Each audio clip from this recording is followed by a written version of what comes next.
In the first few years of the S3A project, we conducted quite a lot of perceptual tests to try and find out what people like about the experience of listening to spatial audio. And one of the things that people consistently told us, and that we found out by doing statistical tests, is that people really care about the sense of envelopment that you get from spatial audio systems. So envelopment is the sense of being immersed or surrounded in the sound field, and so that's something that we're keen to make sure that we can achieve regardless of what system people are listening on. Because envelopment's such an important part of the listening experience, we've done some tests to find out how it's created in audio mixes. So we asked various audio engineers to come and make mixes, and we looked at where they'd set all of the different controls so that we can try and extract the knowledge about how they make enveloping mixes, or what they do when they're trying to make a mix that's not enveloping.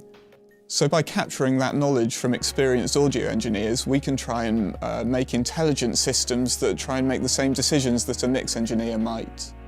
One of the things we've developed is a personalisation tool for envelopment. So you can imagine in some situations, if you sat down in your living room to watch a film, you'd want to be completely enveloped in the sound field, and that would be a really good listening experience. In other situations, maybe there's some audio on, but it's in the background, and at the same time you're trying to do some work or take a phone call. In that case, you might not want to be enveloped. So the fact that we know about how to create envelopment means that we've developed a personalisation control where you can switch between low and high levels of envelopment as you desire. Fire door is never open, and there's nothing more to say. It's just another frame.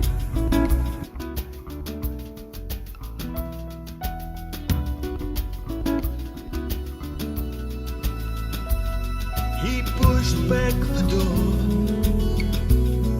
with more than his usual bravado, to live a life in black and white with his technique. In the recording studio or the lab, where we have really high quality systems with loudspeakers behind the listener and above the listener, then it's quite easy to create enveloping mixes by moving sound all around the listener. However, that doesn't always translate well to the home environment, where maybe you've only got a couple of speakers in front of the listener. By learning about some of the things that help to create envelopment, we can change those so that when sound isn't coming from behind the listener, we can maybe compensate with some other changes. So whether that's reverberation or the level of background sounds, or these other parameters that affect how enveloped people are, we can try and optimize the envelopment regardless of the loudspeaker system that you're listening on.